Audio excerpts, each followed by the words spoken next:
Take me home, I wanna know if you're down, ready to go. Wanna fly away with you, float away, fly away. Ladies and gentlemen, welcome to the Roadshow. My name is Jacob Rhodes. I am your host. Today I am joined for NAIDOC week, Fallon Gregory. It is I. How are you? I'm good. Yeah? Mm-hmm. It's fantastic to have you on the show, especially at this time of like the year. Yeah. Apparently, there's actually big. I've seen it on a lot of people's like message boards and all that kind of stuff. Something about change the date. Mm-hmm. Now, what's that all about? So changing the date is because the original date of mourning for Aboriginal people is the 26th of January. Right. Our debate is we obviously want the date changed from our day of mourning to remain that. Yeah. Okay. So they came in and they put, Australia Day as dated as 26th of January. Mm-hmm. And so our argument now is to change the date so we can reclaim our day of mourning, and you can have a separate date to celebrate whatever it is that whatever about Australia Day that you want to. Yeah. So more about like the entirety of the culture. Yeah. And like pull it away from like the mourning date, right? Yeah, because okay. for us it's not something to celebrate. Obviously, it's about genocide. grieving. It's about genocide and everything that comes with that mourning. The grieving, the loss, when that colonization brought. And the thing is, Australia Day has been a different day over 7 times before. It's been in July, it's been in May, it's been in April. Is that right? So the argument is, why aren't you changing it? Yeah. Because now you've changed it to a date that's significant for us and our grieving and our mourning. Why is it now that you decided that we're going to stick to this one date? It seems that it's purely because, it's going to offend us, or it's invalidating our historical events. So hopefully in the, coming years, we do see change because the momentum is getting bigger. Every year you see our Invasion Day rallies and they get bigger and bigger and bigger, and people are getting more informed. We provide, free education on our social media platforms as Black creators and influencers. So the more that we speak about it and the more that our allies then speak about it, the information gets out there, more people are educated, and they turn around and say, hey, hold on, why are we celebrating? Why can't they change the day? Or, why are we celebrating this? Yeah, okay. So, that's a big part of how I started on Instagram as well, was, doing activism work and shedding light on those kinds of things that are significant to us. Yeah. Do you think it's with ill intent that they've done that? Do you think that they did that on purpose just to be like, like throw it in your face kind of thing? Yeah. Yeah. Definitely. Yeah. Kind of like we're going to do feels this. Like, right? Yeah. Yeah. We're going to do this because we can. Yeah. And what are you going to do about it? What, Yeah. So it's kind of like, and that's, they're so stubborn about it now. Well, you didn't have any problem changing it every other time that you did. And it's on Google. You can Google Australia Day dates. There's badges. There's old posters. There's everything. There's evidence. Yeah. So now that we're not changing the date. We're not, it's Australia. We're not changing it. Okay. Yeah, Why? really Why fair. though? And then they can't provide that answer. What's the Aboriginal presence in the government? Do you know? Like, is there a strong presence in the government Now? Yeah. Way better. I know so many Indigenous people were elected in the past. Just the recent election. Oh, awesome. And then we have our ones that have been there doing the work, like, Pat and Lydia and all those. So to see more faces come up and be implemented in that space is obviously a good thing, because then they're going to ensure that change slowly but surely happens. Yeah. But it's very uplifting to see that, we're getting in those spaces now when it's not just white Australia speaking for all of Australia, which obviously isn't all white. Yeah. Yeah, it kind of seemed, well, And it wasn't that fucking long ago, right? No. It wasn't that long ago that the takeover happened. Like, that they pushed other people to the side and treated them like, well, they They were did. slaves. Yeah, they were slaves. They were literal slaves. And that's how they got the stolen generation, right? That's how that came about. Now, what's the perception in, like, well, I guess we only go off your perception and on the broad spectrum of it. Have you seen a lot of implementation of, like, I guess, empathy, like, nowadays? Yes. Yeah. And that's come with the education, At one point... Kids will be kids, Yeah. by the way. At one point, for our education on the stolen generation in school, like, we obviously got educated being blackfellows. The education for non-Indigenous Australians during their schooling ages was the teacher just slapped on rabbit-proof fence, walked out the room and had her coffee, and we were left to watch it. Now, the blackfellow kids would get questioned during this because we were the black, they were like, hey, it's you. But it was also for Indigenous children. That's a very traumatic film, super traumatic. Like, you're watching the visible action of kids being taken away from their parents. Yes, it's informative, but I think the shock factor actually helped that retain. The kids retained it. Yeah. Because you don't forget things like that. So even now, I'll have non-Indigenous friends and they'll be like, remember in high school when they would put on rabbit-proof fence? Because I think that's just like, it was so shocking that they're not going to forget that. Yes.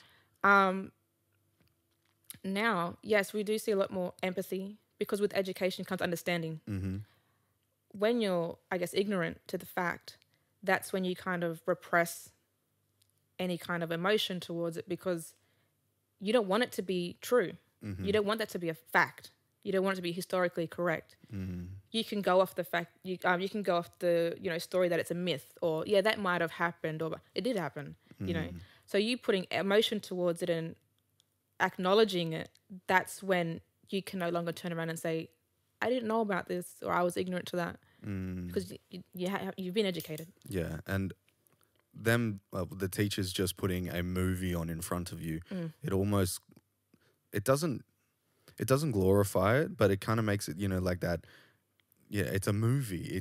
It couldn't have happened. It must be fake, or you know what I'm saying? It's theatrical. It's theatrical. They're making it theatrical to make that impression. Yes. So they're not downplaying. They're making it a real. What's my train of thought? They're making it more. They're making it more theatrical to make it seem more like it distant, devastating than it was. Oh, okay, right. So then you turn around and say, "Oh, movies are always over exaggerated." Yeah, that's what it is. Yeah. So then they think, "Oh, it's just a movie." Yes. And then they go home. Hey, mum, dad, we watched the rabbit-proof fence today. Blah blah blah. That generation of parents probably turn around like, "Why?" First of all, some teachers probably got letters. Yeah. Why are you showing my kids this? We don't believe that or whatever. But they probably think that because it's a movie, it's over exaggerated. So it can't have been that bad. Right. They're just making it like that because it's a movie. It was actually worse. We're giving you what you're seeing is the watered version. Yeah. So, Yeah, it kind of seems like it seems like the easy way not to question more about it. Yeah. Right? It's like, this is the facts. Take it as that. Let's move on to the next thing. Like, don't give it any validity kind of thing. Yeah, and there was no follow-up. Yeah. There was no worksheet or summarizing what happened in the movie. Why did it happen? How do you feel about that? All these kinds of things. It was just they played the movie. That was it. Teacher didn't even speak about it afterwards. Because how could they? They probably weren't educated about it at that time, Because when I was in high school, I graduated 2009. At that time, it still was a very, underrepresented topic. No one was openly talking about it because at that time, especially in media, there were consequences. You'd lose your job. Yeah. You'd be hounded by the media. Now we have sports figures and all that standing up, not kneeling for the anthem. I'm not standing for the anthem, sorry, not singing the anthem, refusing to and openly, standing behind that. But they say that and they mean it. And then, the first few people that did it, the media freaked out because for the longest time since colonization, that's what you did. You sung the anthem, you know, showed patriotism to your country. Now, with everyone being, you know, educated, they're going, hold up. The lyrics even, this is so problematic. This is so racist, you know? So now there's a lot more conversation around it. Yeah, well, yeah. The fact of the matter is, though, what happens with those people that take a stand and, well, don't take a stand, right? And really put forth the notion of, like, we're not going to adhere to your narrative, right? The narrative that you create as a country doesn't uphold our values, sorry, not standards, our values from our past. And I'm Aboriginal descent, so I want to learn about how much, I guess, anarchy has been put forth by the Australian community since the takeover. Go to scout government. It's pretty much just government, right? Because like there is a lot of people in the society, like just white fellas too, right, that are trying to do the most for that community as well. What was your thoughts on how they pushed? I'll speak very briefly on this. The COVID representation into Aboriginal communities. Because they were pushing the vaccines quite hard, right? Yeah, I can't speak for any other state.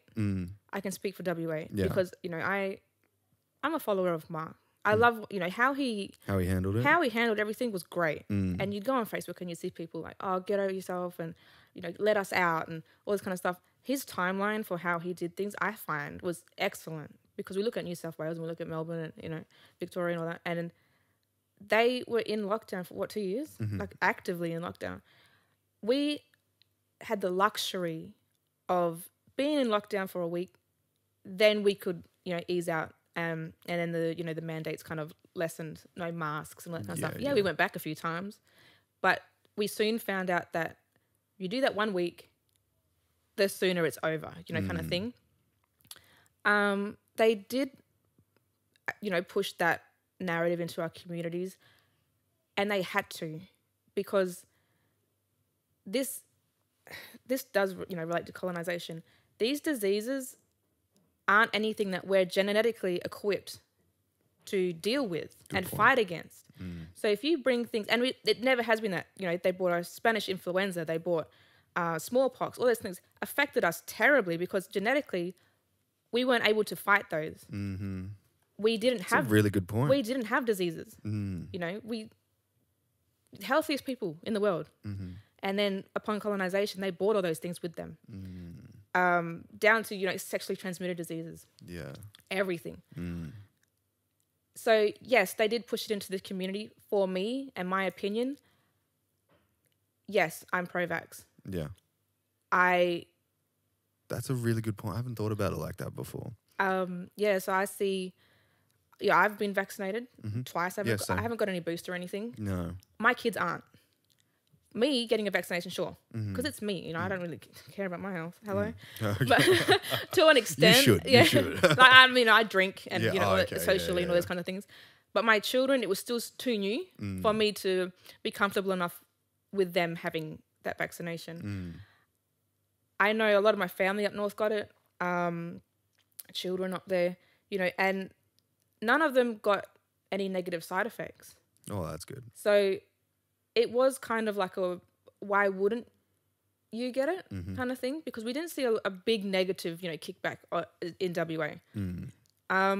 There was a lot of, I guess, they were real interactions and real experiences, but there was a lot of fear-mongering on at that time as well on social media. So you'd see one Facebook, you know, the picture probably didn't even match the story and it just circulated. Like, so that went on for like, you know, 2 years? Yeah.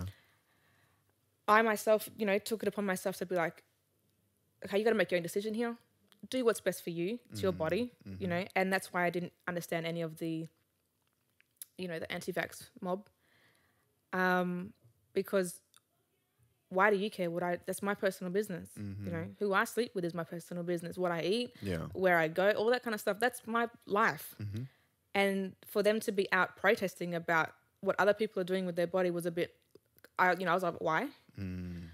But yeah, for our communities, I thought it was a very good thing to have active rollouts across the community, but also having mob in places that would, I guess, push it towards our own mob. So, because we've always had a bad history with obviously vaccinations and medication from the government for our mob. Yes. It hasn't always been for the better. Yeah. For the good. They're looking out for you. Yeah. Yeah. So we've always had that dicey relationship with medication and vaccinations and all those kinds of things. And that's just over history since colonization. So to have that available, though, in remote communities was needed, because how we live in remote communities is 10 people in a house. And that can consist of children, elders, aunties and uncles, whoever, cousins. I think every black fella's at least lived at their nan's at some point, or, have 20 cousins over. That's how you know I am. Yeah. Right? I lived with my nads. Yeah. You have you have the barbecues, mattresses are on the floor. Yeah. The aunties and uncles don't want to be bothered. Just go and lay down, watch the movie. Cool. So you end up having all these, these big sleepovers with all your cousins. So for one person to get COVID within our, families up that way, it's a big thing, because so many people are affected simultaneously. Their hospitals aren't equipped. Perth hospitals weren't equipped for it. Yeah.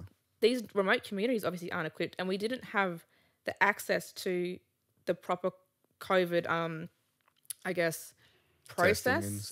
Testing process. And, we didn't have big COVID testing tents, how you see down here, drive through that. You just have that one clinic. So for me, yes, it was a big to have that access was a good thing, and that was their own choice. If people didn't get it, cool. Some of them older probably didn't, because they didn't trust. Trust is the big thing, Yes. For, like I said, for all these things. But for those that wanted it, to have it accessible, great. Nice. From the community you surround yourself with, from the elders' standpoint, what is their view currently on how the government's treating society? Do you speak much with them on it? Like, do they have an opinion? Because, obviously, us as a younger generation, we're still pushing the narrative, that they do have reins on, Aboriginal communities, quite viciously, right? Is it, from their point of view, has it gotten easier to live in Australia from, with the whole collective, I guess, the chain, of metaphorical chains that they've still got on? Do you know what I'm saying? Yeah. Don't worry, no, it's all good. I can't speak obviously for an elder standpoint, because I'm not one. Yeah. Do you have conversations with them about this? Yeah. Constantly. This is like yarning with my auntie. It's not like I'm going to go and consult with my elders. It's just yarns that happen within our households. I feel like obviously it's not what it was. Like you said, it's metaphorical now. It's not physical chains, which it was, at some point. Yeah. I would say from, my standpoint, but looking at them, it's gotten better physically, but metaphorically, those chains still remain. Because, like you said, they control so much of our life, and they can do that. Because I'm only second generation out of stolen generation. Third, sorry. We don't have generational wealth.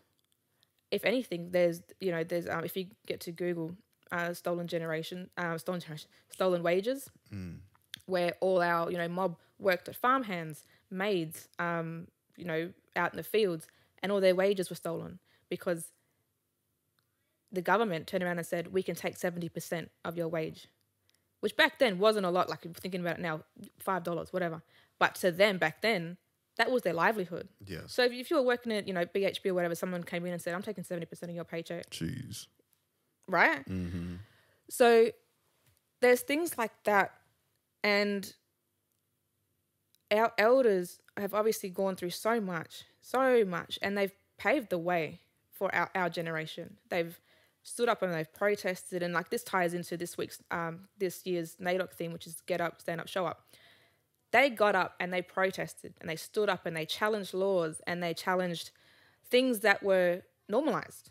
Like in Perth, Bolu, blackfellas needed a physical permit to come into the city, to physically go into the city. So say I came from home, I wanted to go into Maya or City Beach, whatever, when I go into the city. I needed a physical permit to give to someone. I don't know what kind of access points there were, to then get permission to go into the city. That's disgusting.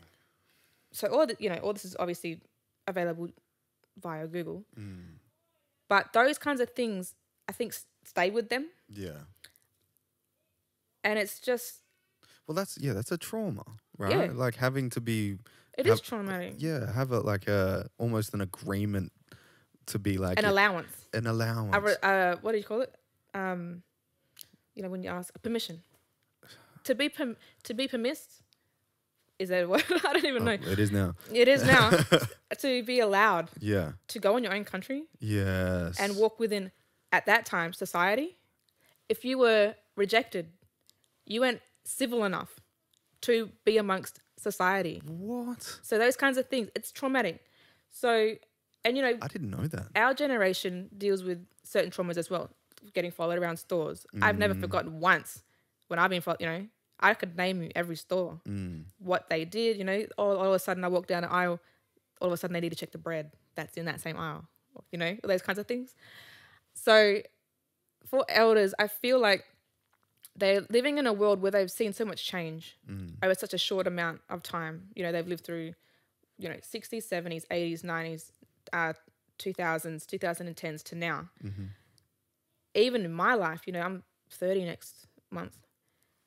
I've seen, the mobile phones, the birth of social media, all those kinds of things. So they're living in a world now where they've seen so much change. But for them, it's for the better, but it's also some of it's still lingering. Yes. That they know we're still not out of those shackles, those metaphorical shackles that we've been in since the arrival. Yeah. Do you see the trauma that the elders have been through in their lifetime? Do you see it carried through the next generation and next generation? Is that where a lot of people like youngsters and stuff acting out a lot, right? Because it's not a choice. It's systematical. It's generational trauma because it's systematical oppression. How are we going to live differently if the laws don't change that allow us to come forward and, live openly and how we deserve to be, not because, how we should be. Why are we second-class citizens now in our own country? Yeah. That makes zero sense. Yeah. So, of course it travels down because say you have grandparents, okay, then, back in the day, the nan does maid work, the pop works on the railway. He gets paid in rations, which is tobacco and alcohol usually. It wasn't even money.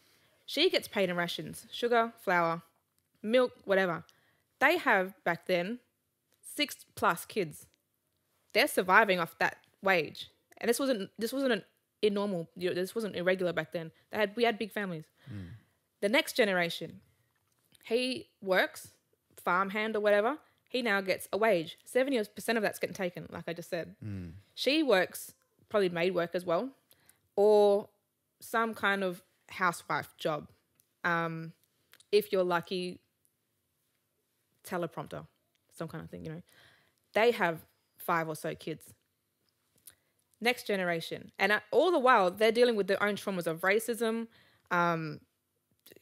racial profiling, all those kinds of things that they go through every single day. Dark-skinned mob are going to get followed around shops every day. They're going to get open remarks about racism. They're going to, it's in workplace, that's in the public, that's all through life. Every day they probably would have experienced something like that. And back then, slurs were, general. was a casual, conversation thing that happened casually. So to be, conversating with someone that you probably work with. You probably worked with this guy for 7 years. You've known to love him, is, you know, non-Indigenous person. You love him, you love his family, you love his kids. You interact occasionally every day at work, whatever. And he's still using slurs. And that's just normalized back then, you know. Right. And he turns around, oh, have a joke, bro. You know, blah, blah, blah. But then, yeah, so the next generation and the next generation. So through all those traumas that they're going through, they start things like drinking. The pop's drinking because that's all he got paid with. Yeah. He got paid with alcohol and tobacco. So he's smoking and he's drinking. Yeah. That then leads to alcohol dependency. Mm-hmm. So that he just, you know, he's not functional, you know, to an extent. He might be fine some days, but, you know, and back then alcohol was like flagon, you know, you get on the flagon, moonshine kind of stuff. So it was really potent. It wasn't like you went out and had a few Coronas. It was potent, you know, made in someone's shed probably. So that happens. And so through all those generations, they drink. There's trauma. There's domestic violence. There's child removal still happening to this day. The stolen generation still happens to this day. Really? So there's still children dealing with removal. So to have all those things go down and trickle down and all that kind of stuff, and you're wondering why children, these, like, you know, Indigenous children have issues. And act out, yeah. Because the generational traumas are still there from colonization. Yes, that wasn't that long ago. It's 230 years, 250, whatever it was. That's not a long time. But that's for the whole entirety that non-Indigenous people have invaded this country. Yeah. So the whole time that we've known non-Indigenous people or experienced them as Indigenous people, we've had those traumas. Smack bang, day one, shot a few, you know, probably shot a few blackfellas. You didn't even know what they were. You know, we were classified flora and fauna, which is wildlife. Wildlife, yeah. You could get I've heard about that. a permit to hunt Indigenous people. What the fuck? This is all Google. So you've got things like that happening, and then you wonder why we don't have, you know, generational wealth. We don't have this leg up in a way. We don't have any financial literacy. We're getting it now, but back then when you know, there was no investing, there was no, you know, nothing. We didn't have anything, and there was no legs to stand on. If we wanted to have it, we'd have to go to college, university, or, you know, out of high school. Most of our kids drop out of high school because they can't even focus. I suffered in high school. I hated it, you know. I didn't understand anything. I didn't ask because I didn't want to be the dumb black kid. Yeah. So, you know, our statistics of dropouts are obviously higher than our non-Indigenous peers because we either don't understand, we don't receive the help, or we just lose interest, or we fall into a life of alcoholism and, you know, drugs and stuff to deal with traumas that are happening at home or within the, you know, within the community. So now we've got our mob getting into these roles where they're providing that knowledge and that intel and everything. So within the mob itself. Yeah. Yeah. So when you see, you know, comments on social media and it's about an Indigenous person and, you know, they've taken their own path in life, hasn't been a good one, whatever, and they've received some kind of consequence for that, whether it be jail or alcoholism or drug dependency, whatever, and then people turn around, oh, we're all given the same opportunities, go and get a job, blah, blah, blah. You think black people are out here getting the same opportunities as you? That's so ignorant. That's just, when I hear that, all I think is, I'm not agreeing with them, obviously, in any sort of sense. All I'm thinking is, how uneducated are you? You are so uneducated, not even just on the statistics of employment and, you know, Indigenous employment and pathways and, you know, all that kind of stuff. You're just so uneducated on the history and all those things, like how the, you know, generational trauma that my grandfather went through, or my dad went through, affects me as a teenager, you know? So, yeah, it's obviously like a rabbit hole. Yeah. But once you get into it and you become educated on those matters, it becomes like so second nature. And you think, why didn't I know this before? Why wasn't this secondhand information why wasn't this information given to me during high school? Yeah. That's the thing. Like, I remember distinctly because I didn't finish high school. I dropped out when I was at the end of year 9, right? It didn't serve me either. I always felt like the idiot. But I remember learning more about the genocide in Germany than at the genocide that we had in our own country. Mm-hmm. Genocides. Yeah, right? If you Google the massacre map of Australia, Continue, by the way. you will see physically with, you know, the spots shown on the map what massacres occurred, when, how many people were probably killed. But even that map is still inaccurate because we don't know. They weren't all documented. Not everyone that was murdered was counted because, you know, you're a sergeant or you're a stockhand, whatever you were, non-Indigenous person, riding through some riverbank, you come across a bunch of, you know, blackfellas sitting down, probably cooking fish, you know, doing nothing.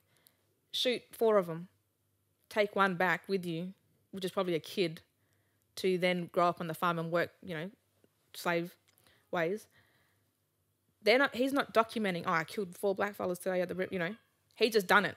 No one's found them. Or, you know, people probably have down, you know, other blackfellas up among their travels. Mm. But that's not a documented, you know, that's not a documented murder. That's not a documented massacre, you know. So... Do you know much about the numbers that were living here prior to invasion? Oh. Was that like in the hundreds of thousands, millions?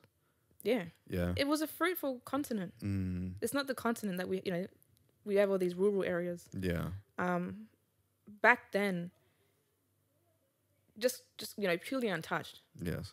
It's just how it was. Mm. The numbers you probably couldn't even accurately speak on. Yeah, because there's thousands of mobs, right? Yeah, because no one's documenting that. And they weren't documenting that upon arrival. They didn't even know we were here. Yeah. You know, they come in and they claim Terra Nullis, which is no man's land. Mm. There's a whole race living here, and they didn't know about it. So all those things, like, we wouldn't know about the exact numbers because, yeah, it's not documented. A list. And also, with the amount of tribes that existed, not all of them were within contact or were allowed, you know, to be in, you know, don't speak to certain mob, you know, whatever. So you couldn't even go across and ask, you know, how many, because they'd be like, they'd only be talking about themselves. Yeah. So those kinds of things. But before we started the podcast, you said something about family promises, right? Like one family would promise like a daughter or a son to another family, right? Now, was that like inter-mob related as well? Like, would that go from mob to mob, or was that just within the same mob that a family would do that with another family? Again, back then it was just, it wasn't documented. All our stories and, you know, all that are through our art and our just storytelling. We didn't document anything. Is it like that nowadays? No. No, okay, right. But yes, to an aspect, there was the promised, you know, your parents or your, you know, father would promise you, you know, or they would promise someone to you. You can't, you know, marry within certain skin groups and stuff. So it was those kinds of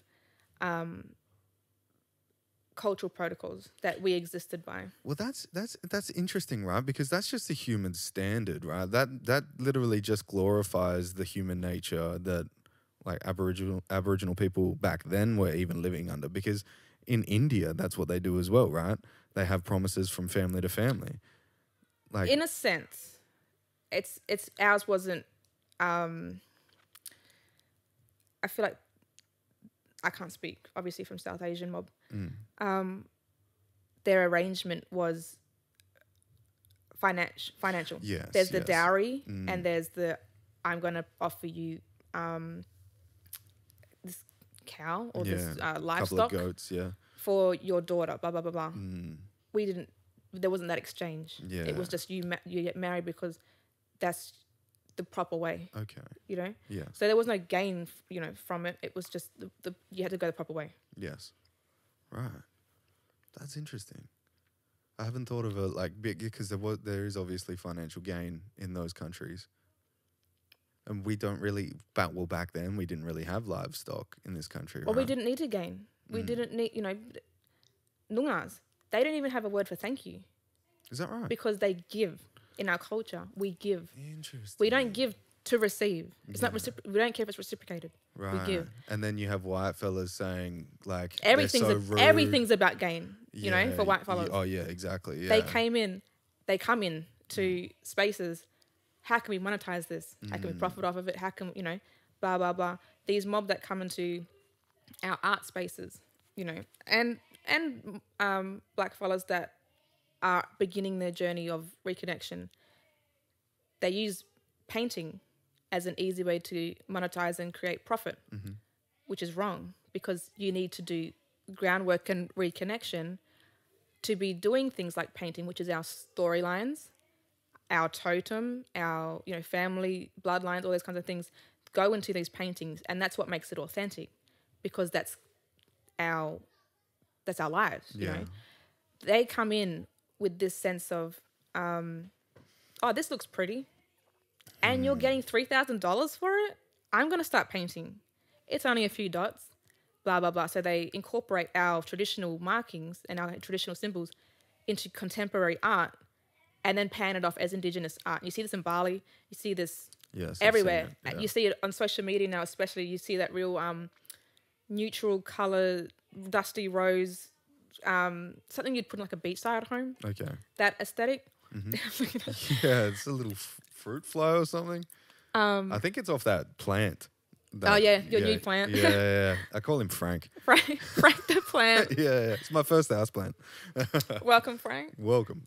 Welcome to the podcast. Is he the next guest? Fruitful conversation. But so they come in with the sense to gain. We've never had that in our culture. Our culture is to help, give, provide. There's no take for self-worth, for self-gain. Sorry. Yes, okay. It probably would have came in after colonization when you had farms, taking sheep and all that kind of stuff, because you cleared all the lands that we hunted on. So of course we're going to steal sheep, and the meat's there. Yeah. You just killed all these kangaroos that you probably needed. And then I guess that's where the first, the theft of livestock happened, chickens, whatever, to survive, to eat, feed whole communities. Like I said, we live with a lot of people around us. Sorry, I lost my train of thought. That's okay. So yourself, right, I would call you a spokesperson for the Aboriginal community. You're well versed in what you know, which is really, really cool. Really? Yeah, it seems it, right? You've got a broad understanding of the culture and a good perspective on things, which is a breath of fresh air for sure. For yourself, are you finding it easier or harder? Simpler, or I wouldn't call it easier, more simple, or I guess a little bit more tedious to find roles and stuff like that to fulfill your career and stuff? Like for you personally, not I wouldn't say like the society or anything like that for this question. The space is there. Yes. So I came into this industry 12 years ago. Well, I started my Instagram 12 years ago. Was there from the start. The icon was this little brown camera icon. Yeah. We didn't have DMs. We didn't have comment sections. We didn't have just stories. Upload the photo and go. Uploaded the photo, put a ridiculously saturated filter on it. Up it went. Remember the grainy ones? Yeah. The vintage? Yeah. Put that up, up it went. Cool. There were no comments, just blah, blah, blah. We didn't have followers, we had the following, sorry. But we didn't have highlights, stories. The bio was probably only like one sentence. Yeah. Hashtags weren't even a thing. Hashtags weren't a thing. Yeah. So from day dot, been on Instagram. I'm one of the first, if not the first, Indigenous influencer. I've seen all these mob that are now on, you know, social media come up. I know who they are. I know where they've come from. I know they're, you know, what mob they belong to, which makes it really easy when someone comes up and they try and claim something and I'm like, hold up, where have you come from? You know, kind of thing. But then I can't, you know, I obviously contact their community or, you know, mob that I know from them. Like, who's this, you know, who's this one? And that's, some people that aren't connected get really offended by that question because it's like you're invalidating their blackness. But, and then they scream lateral violence, which is violence among your own people. It's not. It's cultural protocol. And that's something that we abide by within our culture, you know, to ensure that, just to ensure certain things. So that's a big thing within this space. But yeah, so it came up, I think it was 2017, 18. I was like, you know what? I'm going to actively pursue this because I saw white influencers doing it. And I was like, no one else is doing, no one in, you know, that looks like me is doing this. So I pursued it and I never once, you know, walked away from my activism work or my openness in being a black woman, being a First Nations woman. I never turned around and said, I'm now going to pursue this. I'm not going to, I guess, I'm going to water myself down to be more palatable to white Australia. So I then get more jobs or I then get this or, you know, whatever. I always, to this day, speak my mind about black issues, black injustice, stop deaths in custody, all those kinds of things, because it affects our community firsthand. It affects me firsthand. Yeah. You know? It's not like this issue is happening somewhere else. It's here. It's happening to my people, you know, my family even. So I started off as, you know, doing the activism thing and I'm black and these are the things that we go through and just going through my own experiences. So then when I started pursuing the influencer side of things and tied that together, I was getting the reach that influencers get into society and certain spaces, but then I was bringing that education with me. So then they would turn around and be like, we didn't even know this, you know, stolen generation, stop deaths in custody. They think that things like George, you know, stop deaths in custody, police killing people happens in America. That happens here for black fellas. Yeah. We die in custody, you know, 100, you know, 90% more than anybody else. That's why the hashtag exists. So to come up and be in this space and I guess see what it is now and see other black personalities and creatives come up and do that same thing is so refreshing because from a space where we didn't have anyone to now, you know, we're occupying so much space. I'm seeing so many black creatives on billboards, in ads, on the, you know, television. We're in everywhere, you know, and a big part of that was due to the Black Lives Matter movement, the American present movement? day one, George Floyd. Because people turned around, there was all these protests across the world for George Floyd and Black Lives Matter, and then we turned around and said, hold up, this happens here. Yeah, okay. So then everyone went, huh? And then that's when the education about what happens here, the conversation about stop deaths in custody happened, because we've been dying in, you know, we've been dying in custody. We die in prisons all the time. And for no reason. Things like how he passed, unfortunately, like, you know, the policeman was on his neck. Things like that happen here, and then they disguise it under, you know, oh, they were retaliating, or, you know, blah, blah, blah. But there's CCTV footage of certain incidents, like Miss Jew. If you look up the Miss Jew case, she needed medical attention, and she was denied it, or she was neglected, and for that she passed away. That's a death in custody, because she's died while she's been incarcerated. So to get those issues out and then work at events and, you know, within spaces that you can then carry that education to larger audiences is something that it's such a tool because, like I said, we didn't have that education back then. And to this day, there's, you know, I've been on sets, makeup sets and stuff, The makeup, the makeup artist doesn't know how to do my skin color. The hair artist doesn't know how to do my hair type because I have curly hair. Really? Yeah, I got like ringlets. Oh, wow. It's amazing work. Even the conversation is very outdated. They use terms like half caste directly to me. Are you half? Are you, what are you? How black are you? We don't use those terms. And we had this conversation earlier.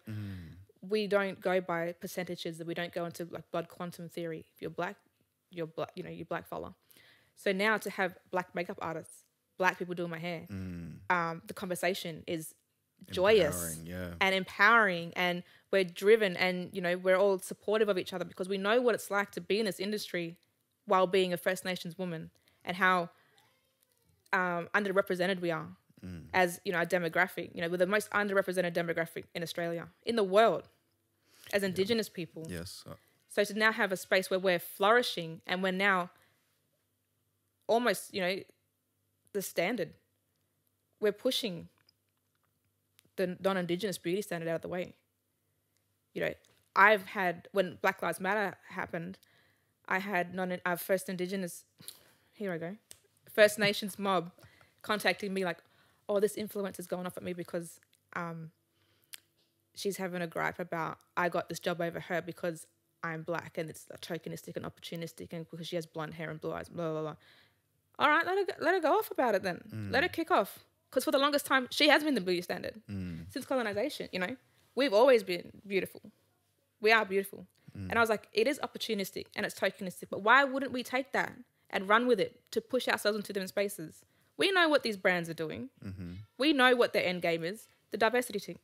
They want black people because they need to show their customer base that they're diverse. So they're going to put in the black fella, they're going to put in the East Asian, they're going to put in the South Asian, they're going to put in one Australian girl for the white, the attraction. They're going to put in, whoever, because they need that diversity now. Because Black Lives Matter changed the whole changed social media and how it operated. Do you subscribe to the second layer of the Black Lives Matter thing? How it became a political ideology just to prove to certain people that, because it got weaponized at one point too, right? Definitely. And it detracted from the actual nature of what it was. Like, it's 3 words, and those 3 words mean a lot. And then that was weaponized in a way of, hey, if you don't fit our narrative, like, we're coming after you. It wasn't even anything to do with that shit, right? And it kind of like, it seems so fucking obvious to everybody that it was like, oh, I see what you're doing here. Yeah. It's like you're using trauma that's not yours, right, to push a narrative to get other people on your side of the fence. And it's basically the same fucking shit that I'm guessing what happened with the first invasion, right? Like, they wanted the more people on their tribe to go against a certain like person, ideology, right? The sense I'd put that in it is, so do you know what black trackers are? No. Okay, so when we were invaded and they, enslaved and the stolen generation happened, they took the fathers of the children and they enslaved them and made them black trackers. These are the men that would find the kids if they ran away from the missions. So that's, in your sense, talking about they've taken our people to then go and find our people to bring them back to the mission. You know what I'm talking about? Yeah, right. So they're weaponizing us against ourselves. Yeah, shit. If he didn't do that, death, your kids would probably die. Enslaved for longer. They got promised release. Never happened. Yeah. Those kinds of things. So, it was definitely weaponized. I had non-Indigenous people, non-black people coming for me for certain things. And I was like, first of all, you tried it. Wrong one. You can think for a second. We can do this if you really want to do it, okay? Yeah. Do you really want to, you want all this? Do you want to go there? Yeah. Sit down. This is about to be a lesson. School is in session. So they weaponized it. And it was so weird because why? for their own agenda. It wasn't even for the greater good. Yeah. Black Lives Matter exists because it involves all black people. Yeah. And I know people have trouble with this for some reason. Indigenous Australians are black people. We're not our own, you know, we come under black people. Torres Strait Islanders, black people. That's the one thing that I struggle with as well, because if you take the word Aboriginal, that doesn't come from Aboriginal people. No, it does not. It's Aboriginal, right? So it's is it abnormal or abstract original? It's so people. They should be the originals. Yeah. The white people should be the Aboriginals, right? It should be like we're the abnormal. Don't let Pauline Hanson hear that. Oh, fuck her. Fuck Pauline Hanson. I'm Indigenous. Okay, auntie. All right, whatever. Said the redhead British woman.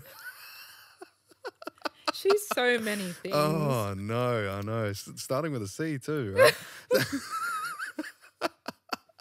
Proper. Yeah, but like, certain people will find a narrative, stick to that narrative, and it doesn't even have to be something that you agree with. Yep. They'll just push it and push it and push it. It's just like the whole anti-vax thing with COVID, right? I'm not anti-vax. I'm not at all. But I saw like friends of mine, right, subscribe to the narrative that was pushed online, and then you just have to ignore them.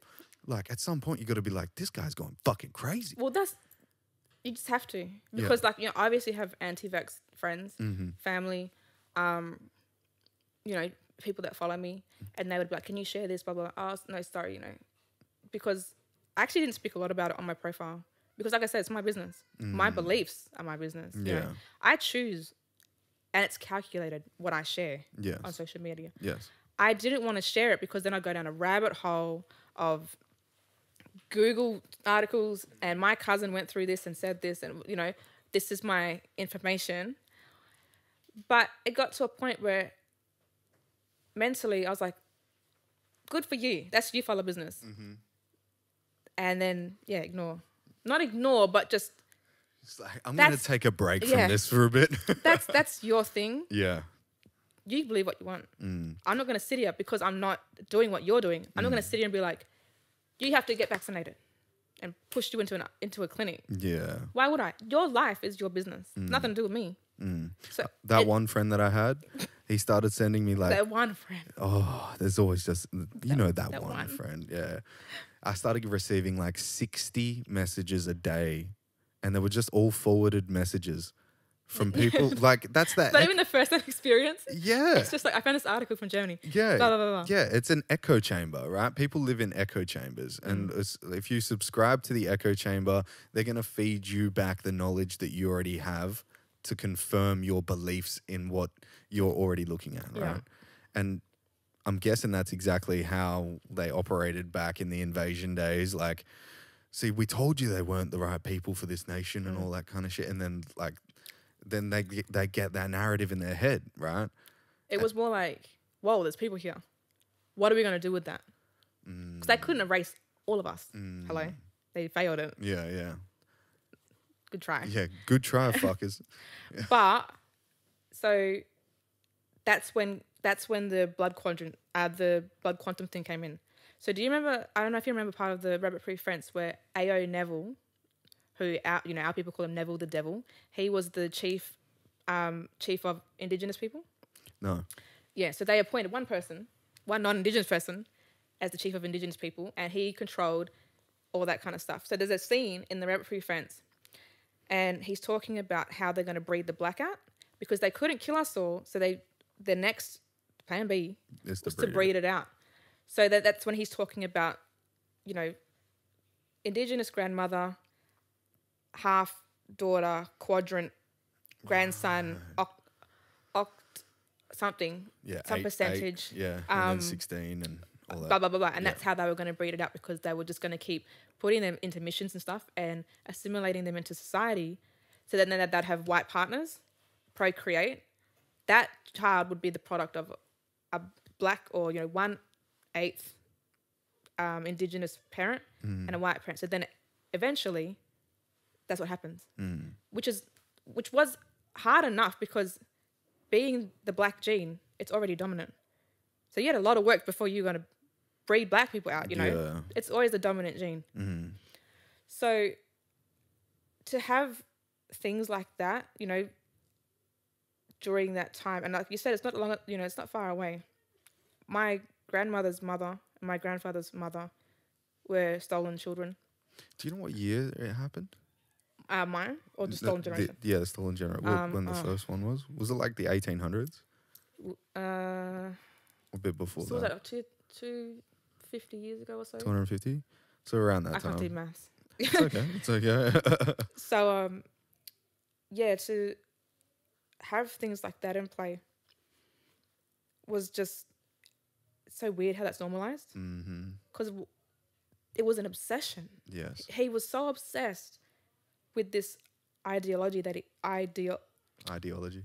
that he had, That one. that he actively went out and ensured that it happened by stealing children and putting them in missions and assimilating them into society.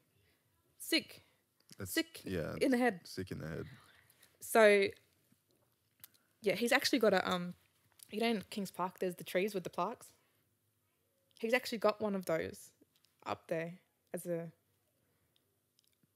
remembrance. Are you joking? Thanks for all your hard work. So, yeah, it's ridiculous. What the fuck? Basil's not going to remove it. I think somebody should. Got a Phillips head screwdriver, I'll fucking remove it. But, yeah, they, No, that's not okay. No, but see, it's things like that Yeah. that still continue and are normalized within society that affects us. You know, we don't want to see Cairns. They just took down the big Captain Cook statue that's doing the Hail Hitler.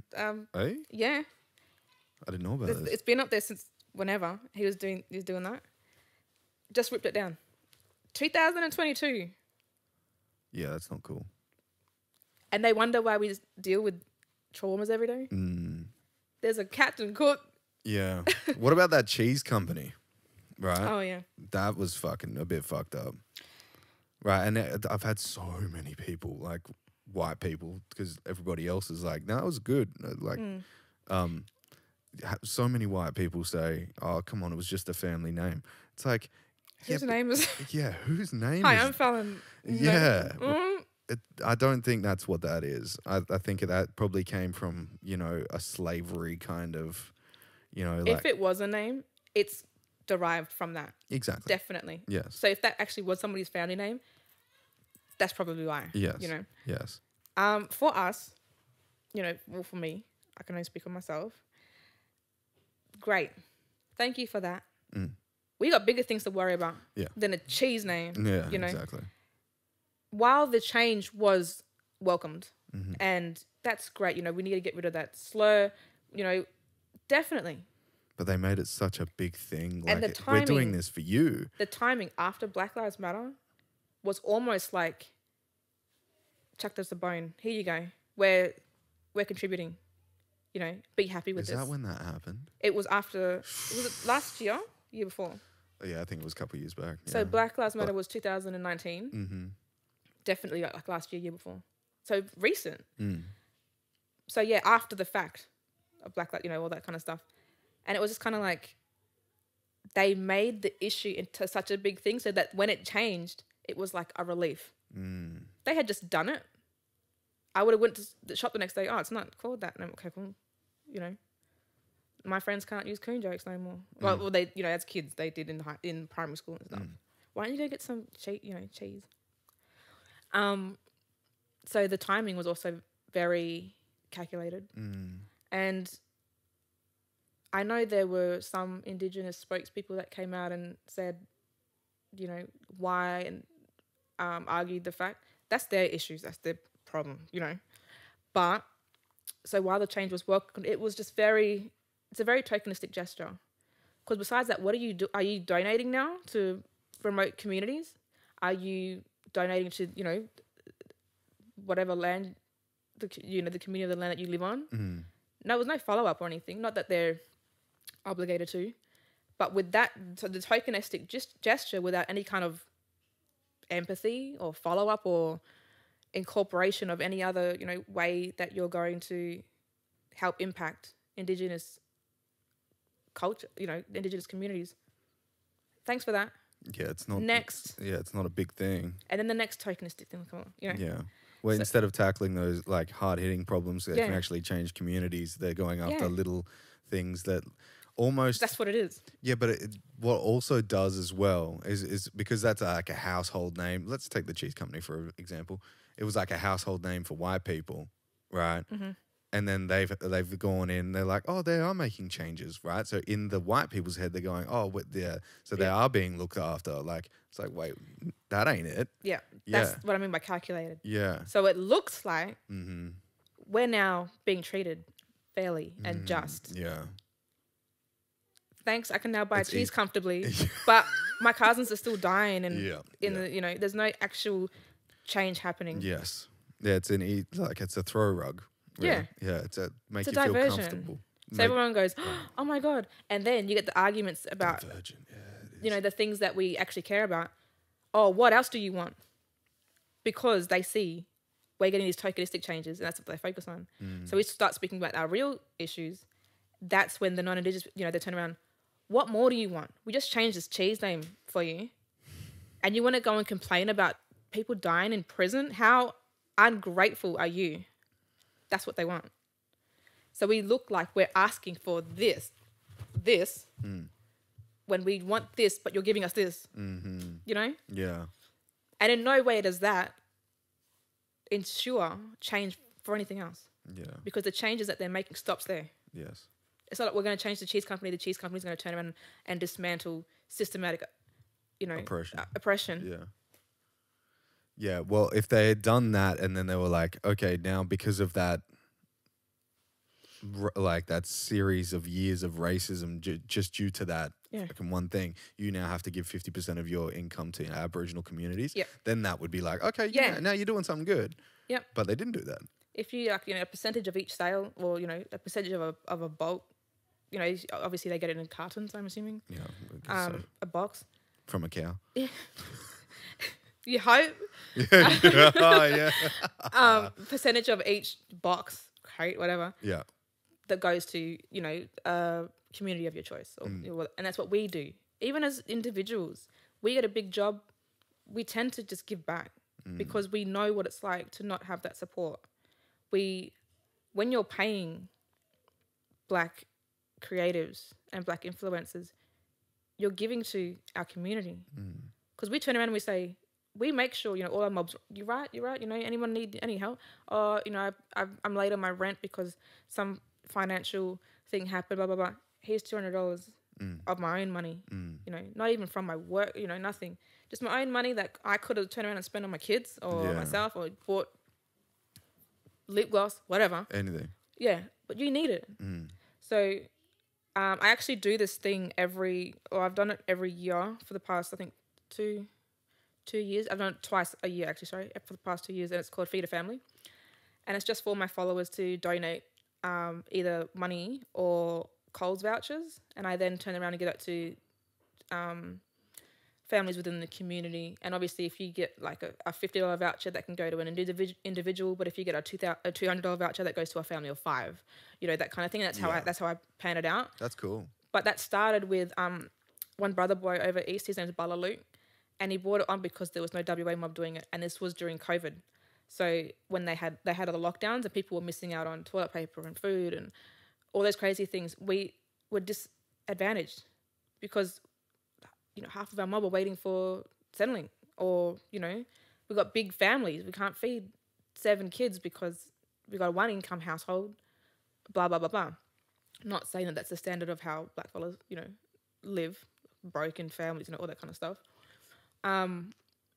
That's just the stereotype.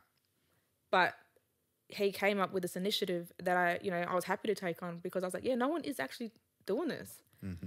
I think he's probably fed over thousands of families.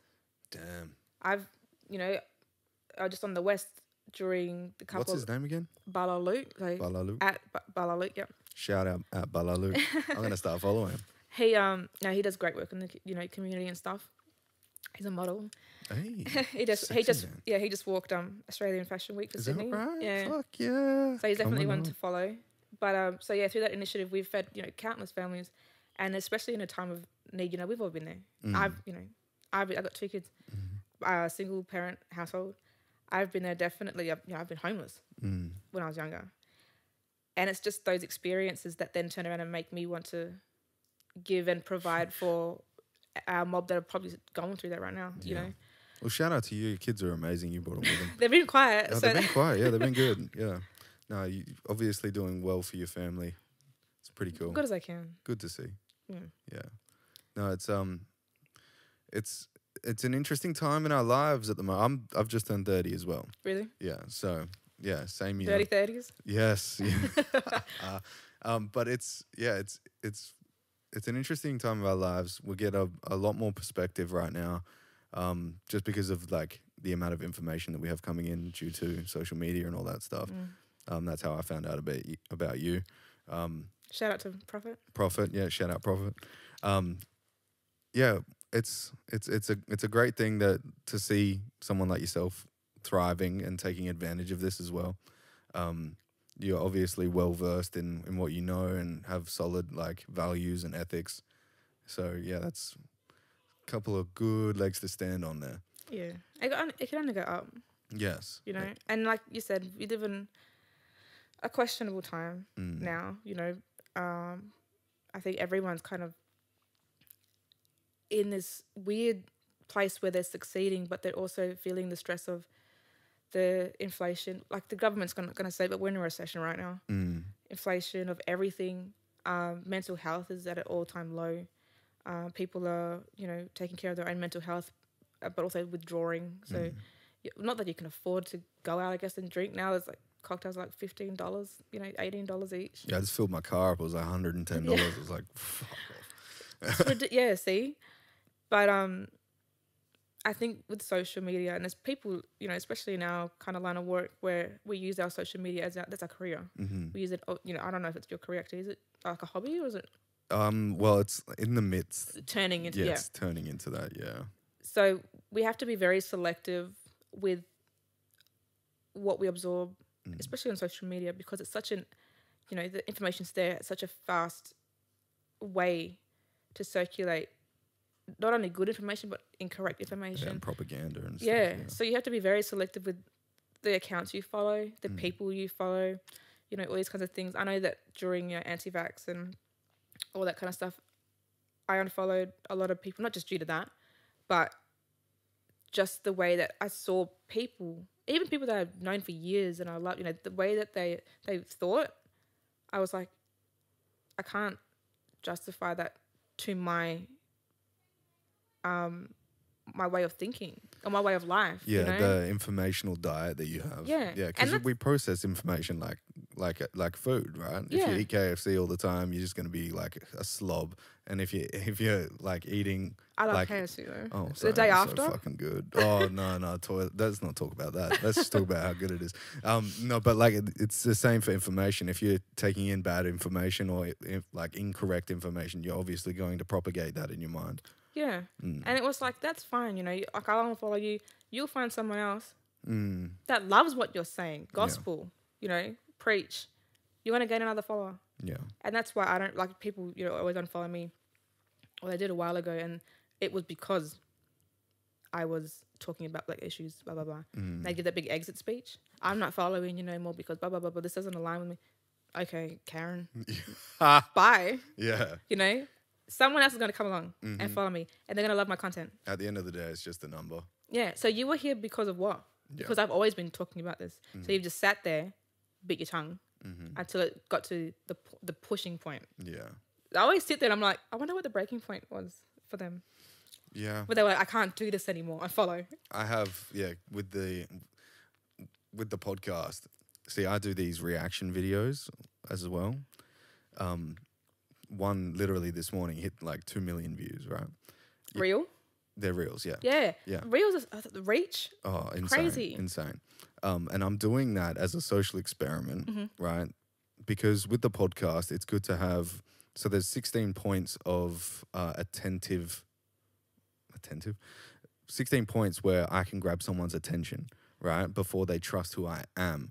Now, if I'm associating my face with something that I'm reacting to, which is funny or, you know, has a bit of feeling to it, then they're going to say, like, if they see one of the reels from the podcast, they'll then be like, oh, he's got a podcast. That's that guy from the reaction videos. Yeah. Da da da da. And I've noticed, because I've had ones go viral like consistently for the last like 3 months now. Like I think I've done like 20 of them, and none of them have under 10,000. But like the highest one's 3 million. One hit 2 million yesterday. I've got a couple of others that are at 1 million, and it makes me go, like we're dealing with two things in this world on the other ends of the screen, right? It's either bots, right? Because I'll post something and like instantaneously I'll have like 10 comments or something like that. And it's like, what the fuck is that? And some of it doesn't even like... It doesn't make sense. ...tie in with the content. They'll be like, nice eyes. Yeah. And you're like... This is a booty pig. What are you Literally. I've seen that happen. Like girls, like, you know, people that have bought comments or followers or whatever. And then they'll be like, oh, your hair looks so good. Or, you know, whatever. Your body looks so good. And it'll be like a selfie. And I'm like, It'd be what? weird.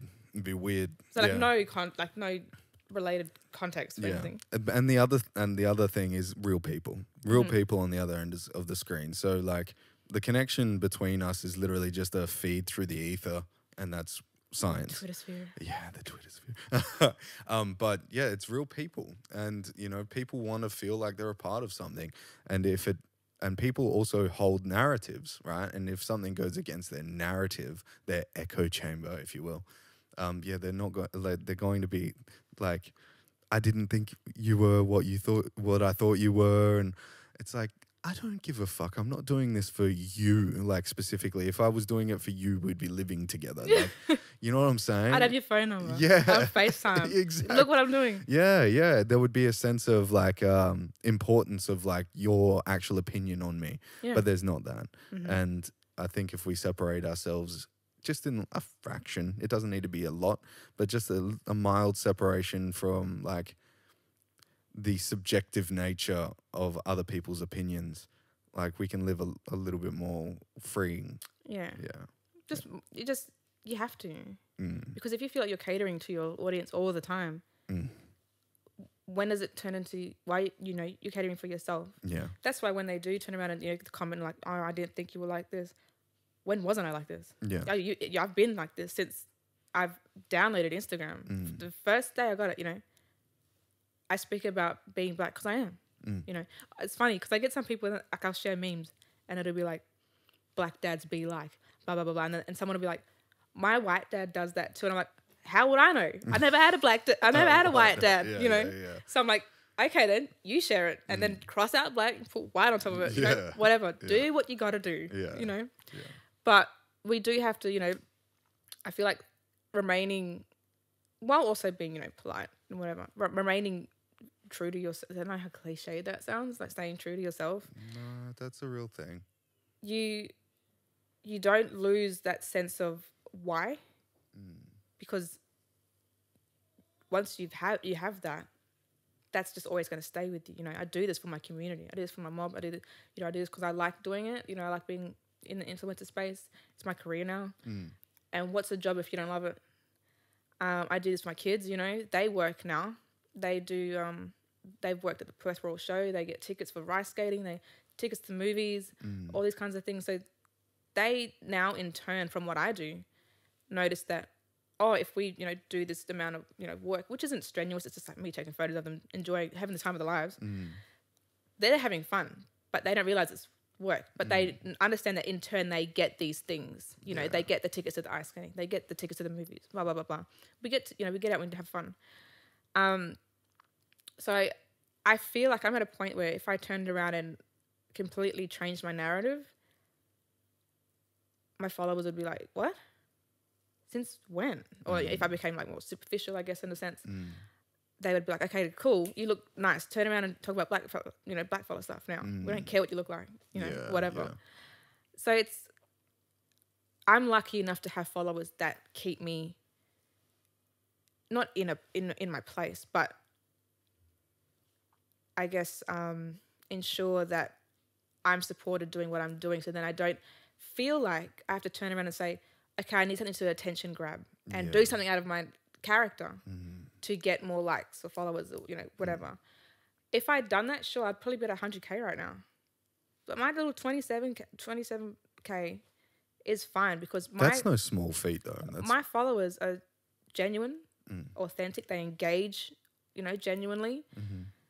And it's become my community. Yes. I have some sister girls on there, and brother boys too. And we've, some of us haven't even met, but we have this little community on there, and we all watch out for each other. We all turn around and call each other out if not if they're doing something wrong, because that could be their own journey, whatever. But we keep each other in check in a bit, but also check in. So we're always like, you're right, or blah blah blah blah. And that's when things like, I don't know if you've seen the hashtag like pay the rent. Nope. Okay, it's a thing where it's kind of reparations in a way. Okay, right. Where individuals, like non-Indigenous individuals, can use our ways of pay the rent, whether it be PayPal, bank deposit, whatever, or to an organisation of our choice, and pay the rent. So they directly contact us and then ask, can I give you money for your work that you do, your labours, all that kind of stuff. So say if someone's like, oh, I'll pay the rent, and then they send me $500, PayPal, whatever, I'm going to turn around and, you're my right. And one's going to be like, oh, I might be a bit, they're very hard in admitting it though, but so am I, because it's you're very vulnerable when you have to admit that you need help, especially now, because you don't know if someone's going to put it on. Oh, I sent someone like $500 because their rent's late, whatever. Yeah, and then they want a virtue signal that they're a good person. Yeah. And you don't want to also be giving to people, like, if you don't know that if they're going to turn around and hold that over you, and you owe me money now, and have that, which we don't, because we know what it's like to need and give, and so we give unconditionally. Yeah, that's cool. So to have things like that in place is really helpful, and it's it's come to a point where like there's a website, Pay the Rent, and it helps with funeral payments. If a whole family can't afford to lay their loved ones to rest, that comes out of that Pay the Rent fund that non-Indigenous people have given to then turn around and give back to the Black community. Wow. So that's our way of, getting reparations and then turning that back into stuff for us, because the government's not gonna, Yeah. Fallon, this has been fucking amazing. This has been a really, really, really cool chat. Is there anything that you want to say to like the, I guess, Indigenous people? Like, well, because obviously this is going to reach a bunch of them too. Like anything for NAIDOC week that you want to say or like add to any of this? Not really, because we've covered it. Yeah, I'm not really like spokespersoning to them. That's like my mob. So I'm just like, stay deadly. Yeah. Nice. Well, this has been awesome. I wish you the best of luck with everything and continue on the good fight. You too, with your little. I will. Studio on that. Yeah, thank you. I'm going to. It's like as you said before, it's work, but it's not. You know? It's not that hard. Well, Just keep doing it. Yeah. That's all it is. Frank keep you on track. Yeah, he does. He keeps the air clean. Pulls his weight. Yeah, he's pulling his weight, So how can they get in touch with you? How can people get in touch with you? Mainly my Instagram. Yeah. First line of contact is at Fallon, FALLON .Gregory, GREGORY. I'm also on Twitter, but all those kinds of things are in my bio. Okay, cool. Awesome. Ladies and gentlemen, you know the drill. Like, share, and subscribe. If you enjoy the podcast, that is the only thing that I ask for, as I do this for free for now. For now. Well, it's... Get them while it's hot. Yeah, I don't ever expect a payment for this, obviously, but through advertisement and a broader reach, we'll get there so I can make this my full-time... Get to the levels. Adventure. Yes, indeed. Ladies and gentlemen, I'm Jacob Rhodes. This has been The Roadshow. Good night. Take me home, I wanna know if you're down.